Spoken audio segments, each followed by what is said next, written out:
Quand on fait un sport, pour devenir meilleur dans ce sport, il faut le pratiquer. Mais à côté de ça, tu peux faire des exercices qui vont pouvoir t'aider dans ton sport sans pour autant que ça en soit.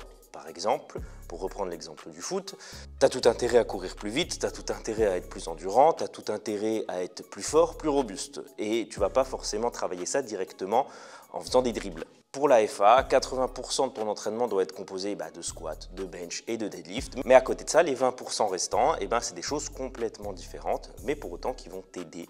C'est ce qu'on va définir comme étant les exercices accessoires. Et aujourd'hui, je vais te parler de l'intensité que tu dois mettre dans tes accessoires. L'intensité, c'est l'effort que tu mets. Il y a deux manières de voir l'intensité, soit de manière subjective, à savoir le RPE, soit de manière objective, à savoir le pourcentage du 1RM.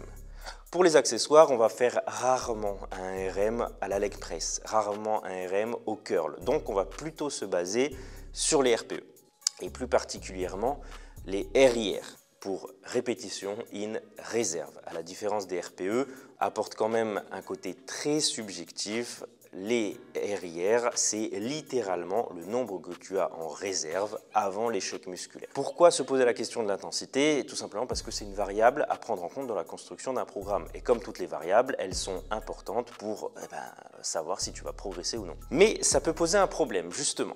Une trop haute intensité risque de causer des interférences dans ton squat, ton bench et ton deadlift. Des interférences, c'est quand un mouvement va impacter négativement un autre mouvement. Généralement, il va plutôt jouer sur la récupération du système nerveux, des muscles et des articulations engagées. Donc il faut réussir à trouver la bonne intensité pour le bon exercice au bon moment dans ton programme. Et du coup, ça passe par établir le type d'interférence que présente un exercice. Et pour ça, c'est relativement simple. Dans un premier temps, plus tu te rapproches techniquement, musculairement, nerveusement d'un mouvement de compétition, plus tu vas avoir de risques d'interférence. Un chest press va avoir plus d'interférences qu'un tirage horizontal sur ton développé couché. Un belt squat va avoir plus d'interférences sur ton squat qu'un leg curl. Des extensions lombaires vont avoir plus d'interférences sur ton deadlift que du curl marteau. Deuxième point, plus l'effort est important, plus l'exercice présente des interférences. C'est logique puisque plus il y a d'efforts,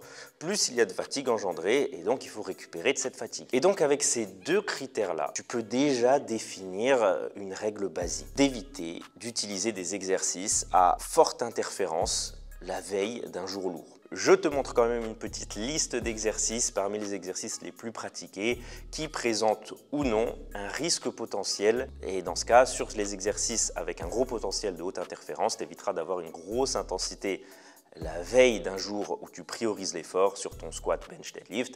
À l'inverse, sur ceux avec un moins haut risque d'interférence, tu peux te permettre de monter sur des plus hautes intensités. Parenthèse fermée, mais dans ce cas, à quoi ça sert de monter sur des hautes intensités si les interférences sont si problématiques? Parce que dans ce cas, autant ne pas faire d'accessoires ou autant les pratiquer RIR 12. Eh bien pour plusieurs raisons, parce qu'il y a quand même pas mal d'avantages à monter sur des hautes intensités. Premier avantage, et non des moindres, c'est l'hypertrophie. On sait que pour maximiser l'hypertrophie, il faut se rapprocher au maximum de l'échec musculaire, à savoir du 0 RIR.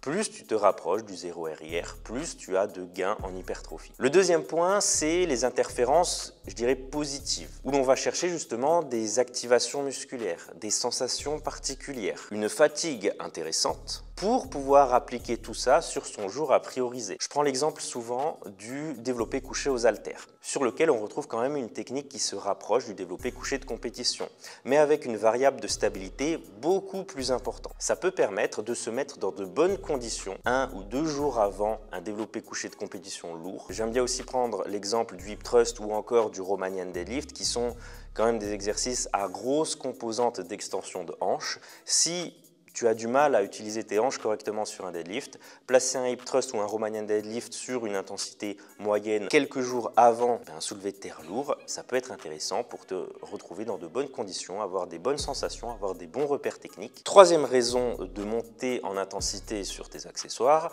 c'est de cultiver le goût de l'effort. La FA, c'est quand même un sport où l'objectif final, c'est de pousser un effort maximal. RPE 10, 0 RIR, tout ce que tu veux, le plus lourd possible. Et il faut s'y préparer.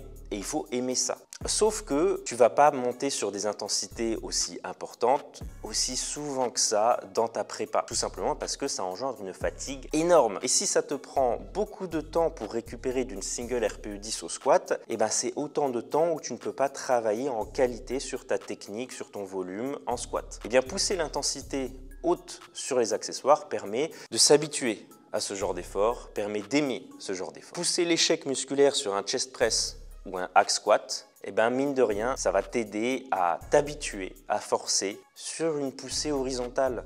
Ça va t'aider à forcer sur une poussée sur les cuisses. Même si on est éloigné sur le plan spécifique, ça reste la même chaîne musculaire. Ça reste des mouvements qui y ressemblent quand même. Et ça t'évitera de lâcher ta barre à la moindre sensation d'effort. Quatrième raison de pousser l'intensité haute sur tes accessoires, ben c'est l'adhérence tout simplement. C'est la base de la construction de ton programme. Si tu aimes ce que tu fais, tu le feras plus longtemps et tu le feras bien.